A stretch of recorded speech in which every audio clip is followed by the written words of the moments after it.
Allah Subhanahu wa taala jadikan Al-Qur'an sebagai solusi dari setiap permasalahan yang dihadapi oleh manusia.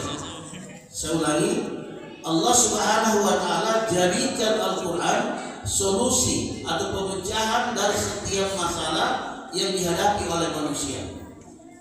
Bapak Ibu hadirin yang dimuliakan oleh Allah Subhanahu wa taala, kalau saya tanya Bapak-bapak atau Ibu sekalian, kira-kira masalah yang paling ditakuti manusia itu apa hari ini?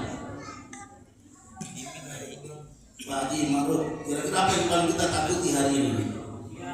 Hah? Ada yang bilang meninggal atau kematian. Ya saya katakan kalau meninggal memang sudah akhirnya memang begitu di dunia. Tetapi masalah yang paling kita takuti hari ini yang namanya kefakiran atau kemiskinan. Coba tanya yang hari ini ke pasar jualan dagang, ya ujung-ujungnya apa? Ujung-ujungnya pasti ingin dapat laba, dapat untung, ingin kaya. Seandainya ini kaya pilihan, semua orang pasti ingin kaya. Ya, tapi kita tidak bisa memilih. Ya, seandainya saya ingin kaya, kemudian Allah kasih kita kaya, mungkin orang-orang mau semuanya jadi kaya. Hadirin yang dimuliakan oleh Allah Subhanahu wa taala, maka masalah hari ini yang paling ditakuti oleh manusia itu ya namanya kemiskinan atau kefakiran. Tetapi bukan berarti tidak ada solusi. Allah Subhanahu wa taala melalui baginda Nabi sallallahu alaihi wasallam berikan solusinya, yaitu Al-Qur'an. Jadi Al-Qur'an ini adalah solusi atau pemecahan dari setiap masalah yang dialami atau di dalam kehidupan manusia ini. Jamaah dimuliakan oleh Allah Subhanahu wa taala, ada kisah tentang itu. Seorang sahabat baginda Nabi sallallahu alaihi wasallam bernama Abdullah bin Mas'ud.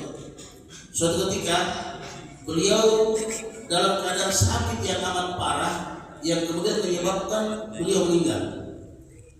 Maka diri yang dimuliakan oleh Allah Subhanahu wa taala, ketika beliau dalam keadaan sakit yang amat parah, maka ketika itu yang menjadi khalifah adalah Utsman bin Affan radhiyallahu anhu. Maka kewajiban setiap muslim terhadap muslim lainnya itu adalah mengunjungi, salah satunya adalah mengunjungi orang sakit. Ini kewajiban kita. Ada saudara kita sakit, ya kewajiban kita salah satunya adalah menengok atau mengunjungi orang sakit. Maka Utsman bin Affan kemudian menengok atau menjenguk Abdullah bin Mas'ud yang dalam keadaan sakit parah. Ketika menengok Abdullah bin Mas'ud, maka Utsman radhiyallahu anhu bertanya, "Wahai Abdullah bin Mas'ud, apa yang engkau rasakan?" Kalau hari ini kita sakit parah, Pak, sakit keras, ada orang datang tengok kita, kemudian ditanya, "Apa yang engkau rasakan?" Mungkin kita akan menjawab menggigil, panas, demam tinggi, susah tidur, susah makan, ya, susah minum. Mungkin itu jawaban kita, Pak.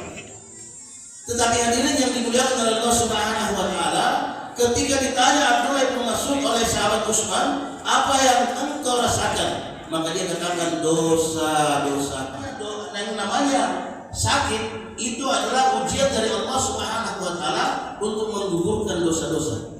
Kalau kita pahami baik-baik, maka ketika